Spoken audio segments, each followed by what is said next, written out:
दोस्तों स्वागत है आपका।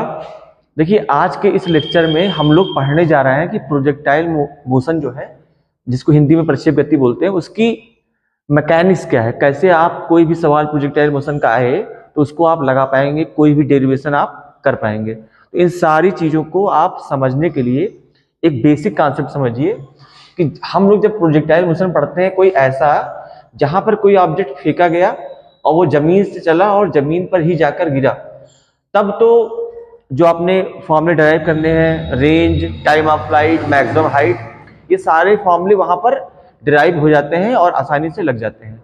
लेकिन जब कोई ऐसा सवाल आ जाता है कि किसी हाइट से, जैसे मान लीजिए एक बिल्डिंग है और वहां से कोई ऑब्जेक्ट फेंका गया, तो आपके जो फॉर्मूले यहाँ डिराइव होने जा रहे हैं वो वहां पर नहीं लगेंगे।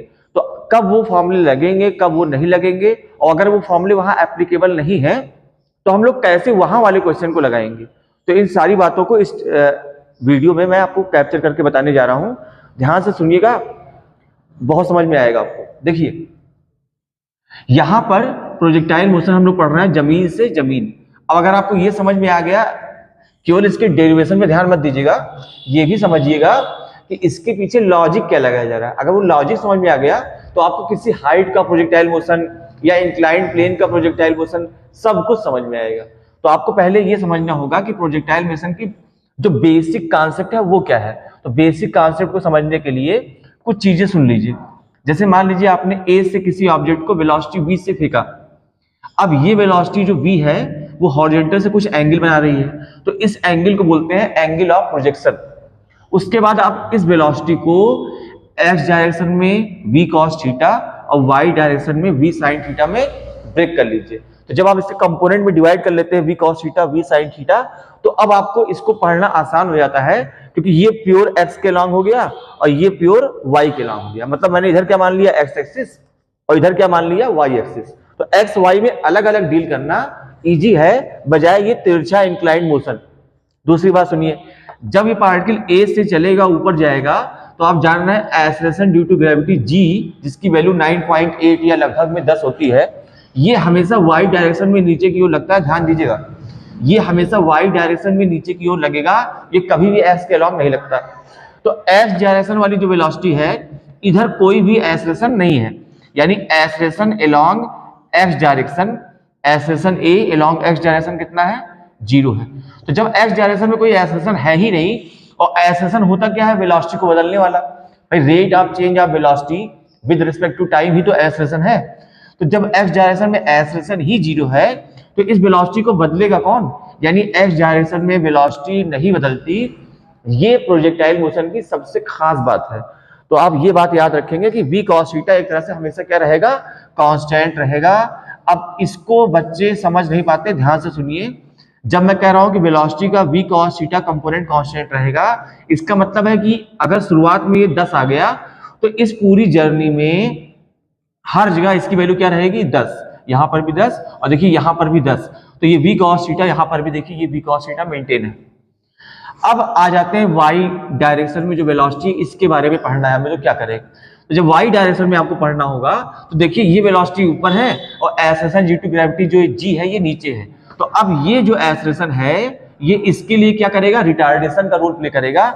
इस वेलोसिटी को ये g जो है वो डिक्रीज करेगा, क्योंकि इसके अपोजिट लग रहा है। तो यहां से जब आप a से ऊपर जा रहे हैं, तो ये v sin थीटा की वैल्यू मान लीजिए पहले 100 है, तो अब ये 100 से कम होते हुए यहाँ पे 90, यहाँ पे 80 और लास्ट में यहाँ पे कितना हो गया, 0। तो एक टर्म आता है कि हाईएस्ट पॉइंट पर वेलोसिटी कितनी होती है। प्रोजेक्टाइल मोशन में हाईएस्ट पॉइंट पर वेलोसिटी कितनी होती है, तो उसका आंसर है हाईएस्ट पॉइंट पर वेलोसिटी 0 नहीं होती है। क्यों, एक वेलोसिटी तो है v cos थीटा और y वाली 0 है, तो y component of the velocity is 0 highest point पर, और x डायरेक्शन में वेलोसिटी वही रहेगी जो शुरुआत में यानी v cos थीटा थी। अब आप इस पॉइंट पर अगर समझने की कोशिश करें, तो a से c तक जाने में कुछ समय लगा होगा। तो इस समय में हुआ क्या, ये v sin थीटा, केवल v cos थीटा की बात ना करिए क्योंकि ये फिक्स है, ये जो v sin थीटा है केवल ये लगातार कम होते होते होते होते यहाँ कितना हो गया, 0। अब y डायरेक्शन में 0 और x डायरेक्शन में है, तो ये इसको आगे बढ़ा देगा। तो जब ये x डायरेक्शन वाली वेलोसिटी की वजह से आगे बढ़ेगा, तो अब देखिए g नीचे लग रहा है और अब ये पार्टिकल भी नीचे जा रहा है, तो अब ये y डायरेक्शन की वेलोसिटी को वैसे ही बढ़ाएगा यहां से यहां तक जैसे घटाया था, तो वेलोसिटी यहां से यहां तक वाई डायरेक्शन में डिक्रीज करेगी ए से सी तक, और सी से बी तक ये वेलोसिटी फिर से इंक्रीज करेगी। अब सबसे खास बात क्या है, अगर यहाँ वेलोसिटी आपने जब फेंकते समय फेंका था और इसकी वेलोसिटी थी 100, तो जब ये यहाँ लौट कर आएगा तो नीचे की ओर इसकी वेलोसिटी फिर से होगी 100। यहाँ पर इसकी वेलोसिटी, इसकी सीध में आप देखिए, यहाँ पर अगर यहाँ वेलोसिटी ऊपर की ओर थी 20, तो यहाँ पर नीचे की ओर होगी 20। यानी अगर पूरे प्रोजेक्टाइल मोशन को आपको कॉन्सेप्ट समझना है तो आप केवल इतना समझ लीजिए, वाई डायरेक्शन वाली जो वेलोसिटी है आधी जर्नी में 0 हो जाएगी और अगले आधी जर्नी में वैसे ही बढ़ेगी जैसे वो घट रही थी। तो ये बढ़ना यहां से यहां तक, और यहां से यहां तक ये यहां से यहां तक ये घटना, और यहां से यहां तक ये बढ़ना, ये पूरी प्रोजेक्टाइल मोशन का बेस है। अब चलिए पता करते हैं कुछ चीजें। जैसे ए से सी तक का आपको टाइम पता करना है टी, तो सी से बी तक का टाइम भी क्या होगा, टी। ये दोनों टाइम सेम होगा क्योंकि आप देख रहे हैं ये मोशन एकदम सिमेट्रिक है, ऐसे हर बार सेम है। तो पहले ये निकालते हैं कि ए से सी तक जाने में कितना टाइम लगेगा, उसको मैंने स्मॉल टी माना।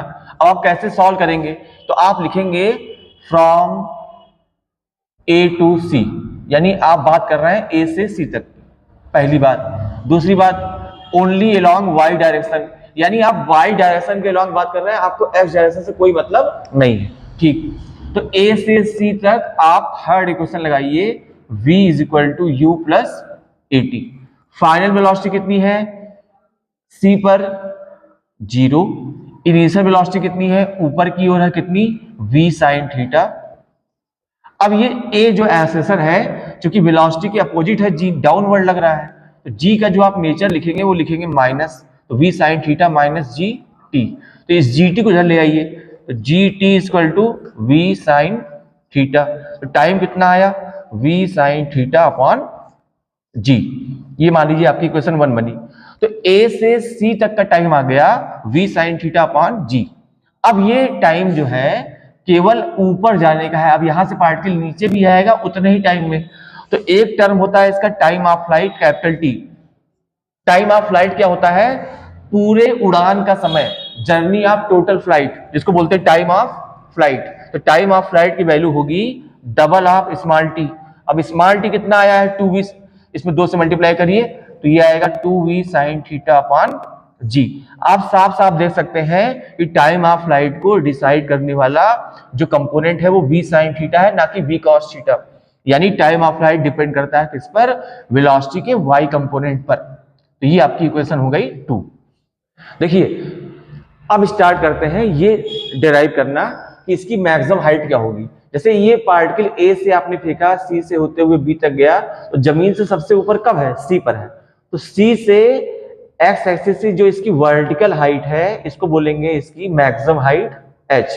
तो ये जो मैक्सिमम हाइट है इसको डिराइव करने के लिए मैंने क्या लिखा है, देखिए फ्रॉम ए टू सी, ए से सी तक अलोंग वाई डायरेक्शन। तो ध्यान ये रखना है आपको केवल वाई डायरेक्शन में दिखना है, और आपने यूज करनी है कौन सी equation, third equation, v square equal to u square plus 2as। Final velocity देखिए वाई डायरेक्शन में कितनी है, 0। तो यहाँ पर फाइनल वेलोसिटी कितनी हो गई, 0 का स्क्वायर 0 ही होता है। इनिशियल वेलोसिटी वाई डायरेक्शन में कितनी है, v साइन थीटा। तो v साइन थीटा का स्क्वायर करेंगे तो v square sine square theta plus 2as। अब a जो है एक्सेलरेशन है जो कि लग रहा है किधर, डाउनवर्ड, और उसकी वैल्यू है g। तो चूंकि ये वेलोसिटी के अपोजिट है तो यहाँ आप क्या लिखेंगे, माइनस, तो माइनस 2g, और जो डिस्प्लेसमेंट है y डायरेक्शन में वो h है जो कि आपको पता करना है। तो 0 equal to we square sine square theta minus 2gh। अब 2gh को इधर ले आइए, तो 2gh is equal to we square sine square theta. अब यहां से s सॉल्व करेंगे आप तो आपको वैल्यू मिलेगी v square sine square theta upon 2g। तो ये आपका सेकेंड डेरिवेशन हो गया फ्रॉम ए टू सी। और आपने क्या डिराइव किया, मैक्सिमम हाइट, कौन सी इक्वेशन यूज की, third equation, v square equal to u square plus 2s। Final velocity आपने कितनी लिखी, 0। इनिशियल कितनी लिखी, v साइन थीटा। a कितना लिखा, माइनस g। s कितना लिखा, h। और यहां सॉल्व किया आपने तो आपको मैक्सिमम हाइट मिली v square sine square theta upon 2g। और यहां भी देख लीजिए मैक्सिमम हाइट केवल वेलोसिटी के y कंपोनेंट पर डिपेंड कर रही है। देखिए अभी तक हमने ये पढ़ा कि टाइम ऑफ फ्लाइट कितना होगा, मैक्सिमम हाइट कितनी होगी। अब हमको पता करना है कि रेंज कितनी होगी।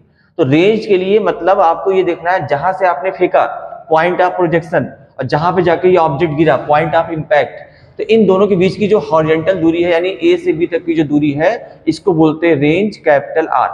अब ये रेंज आप कैसे पता करेंगे, क्योंकि ये एक्स डायरेक्शन की बात हो रही है तो आप लिखेंगे फ्रॉम ए टू बी, यानी पहले आपको ए से बी तक सॉल्व करना है। पहली बात ये, इसके पहले आप कहां सॉल्व कर रहे थे, ए से सी, क्योंकि आपको वाई डायरेक्शन में सॉल्व करना था। अब आपको एक्स डायरेक्शन में सॉल्व करना है तो आप बोलेंगे ए से बी, तो from A to B along X direction, यानी आपको एक्स डायरेक्शन में चीजें सॉल्व करनी है। और आप इक्वेशन कौन सी यूज करेंगे, S equal to u t plus half a t square. अब एस जो है डिस्प्लेसमेंट है यहां से यहां तक का, वो तो रेंज हो गया कैपिटल आर, भाई डिस्प्लेसमेंट तो आपका ये आर हो गया। यू इनिशियल वेलोसिटी, तो एक्स डायरेक्शन में इनिशियल वेलोसिटी कितनी है, वी कॉस थीटा, और टाइम टी, तो यहां से यहां तक का जो टाइम है वो टाइम ऑफ फ्लाइट है टी प्लस हाफ। अब ये जो ए लिखा है वो एक्स डायरेक्शन में देखिए एक्सेलरेशन जो है वो जीरो होता है, तो ये पूरा टर्म हो जाएगा जीरो, यानी हाफ ए टी स्क्वायर जो टर्म है वो हो जाएगा जीरो। तो आपका एक फॉर्मूला बना R equal to v cos theta into t, equation 1। और इस टी की वैल्यू होती है 2v साइन थीटा अपॉन जी, वो आप यहां लिख दीजिए। तो R equal to v cos theta into t, और टी की वैल्यू होती है 2v साइन थीटा अपॉन जी, जो कि मैंने इसके पहले आपको डिराइव करके बताई। अब ये देखिए v इंटू वी, ये हो गया v स्क्वायर, और ये 2 साइन थीटा कॉस थीटा एक साथ लिख लीजिए, 2 sign theta into cos theta, और अपान ये जी रहेगा ऐसे। अब ये 2 साइन थीटा कॉस थीटा ये फॉर्मूला होता है साइन ऑफ 2 थीटा का, तो ये हो गया v square sine of 2 theta upon G. अब ये आपका फॉर्मूला हो गया रेंज का। अब आपको ध्यान क्या रखना है कि साइन ऑफ 2 थीटा अगर मैक्सिमम हो जाए तो रेंज मैक्सिमम हो जाएगी। तो for maximum range R is equal to we square upon G, क्योंकि साइन 2 थीटा की वैल्यू 1 हो जाएगी। तो आर मैक्स की वैल्यू कितनी होती है, वी स्क्वायर अपॉन जी। ये मैं क्यों लिखा, क्योंकि मैंने साइन 2 थीटा की वैल्यू 1 मानी। अब 1 क्यों मानी, क्योंकि साइन की मैक्सिमम वैल्यू ही 1 होती है। तो आप यहां लिखेंगे sine of 2 theta is equal to 1। अब दिमाग लगाइए, साइन की वैल्यू 1 कब होती है, 90 डिग्री पर, यानी ये 2 थीटा कितना है, 90 degree. 2 theta is equal to 90 degree, theta is equal to 45 degree. यानी अगर आपको किसी चीज को बहुत दूर फेंकना हो, यानी रेंज को मैक्सिमम करना हो, तो आप हमेशा उसको 45 डिग्री पर फेंकेंगे। चलिए दोस्तों देखिए, हमको ये प्रूव करना है कि जब हम लोग किसी प्रोजेक्टाइल मोशन को डील करते हैं, पढ़ते हैं, तो हम क्या पाते हैं कि उसका जो पाथ है, जो उसका रास्ता है वो पैराबोलिक है। तो हमको ये प्रूव करना है कि प्रोजेक्टाइल मोशन जो है उसका जो रास्ता है वो पैराबोला को फॉलो करता है। पाथ पैराबोलिक होने का मतलब ये है कि पैराबोला उसके पाथ की इक्वेशन आती है। तो अब चलिए ये डिराइव करते हैं। कैसे डिराइव करेंगे, देखिए हमने ओ से किसी पार्टिकल को फेंका वेलोसिटी v से, इसका एंगल ऑफ प्रोजेक्शन हॉरिजॉन्टल से आपको दिया हुआ है थीटा। तो इस वेलोसिटी का आप x कंपोनेंट निकालेंगे v cos theta, y component निकालेंगे v sin थीटा, और दोनों को आप अलग अलग करके पढ़ेंगे, x डायरेक्शन में अलग, y डायरेक्शन में अलग। अब देखिए o से आपने p तक की जर्नी को पढ़ना है, तो आप इसको ये एक साथ ना पढ़िए, इसको अलग करके पढ़िए, x अलग y अलग। कैसे पढ़ेंगे, आप पॉइंट p का कोऑर्डिनेट मान लीजिए x, y। अब x कोऑर्डिनेट होता है ये दूरी, तो P के ठीक नीचे ऐसे मिला लीजिए लाइन, और ये मिला लीजिए, तो ये वाली दूरी O से B तक की दूरी x डायरेक्शन में, ये वाली ये x कोऑर्डिनेट है, और ये जो हाइट है ये आपका y कोऑर्डिनेट है। यानी x डायरेक्शन में कितना चला है पार्टिकल x, y डायरेक्शन में कितना चला है y। और अब आप एक एक करके x और y डायरेक्शन में इक्वेशन लगाइए। तो from O to P, from O to P, तो पहले आप लगाइए x डायरेक्शन में, और x डायरेक्शन में आप क्या इक्वेशन लगाएंगे, s equal to u t plus half a t square. अब देखिए x डायरेक्शन में कोई एक्सेलरेशन तो होता नहीं, x डायरेक्शन में कोई एक्सेलरेशन नहीं होता, ये तो जीरो है। तो हाफ ए टी स्क्वायर में एक्सेलरेशन a है वो जीरो हो गया। तो आपका फॉर्मूला क्या बचा, s बराबर u t, s equal to u t. s है डिस्प्लेसमेंट जिसकी वैल्यू है x, u है इनिशियल वेलोसिटी। x डायरेक्शन में देखिए, y डायरेक्शन मतलब नहीं है, तो इधर वेलोसिटी कितनी है v cos थीटा और इनटू टाइम t, इक्वेशन 1।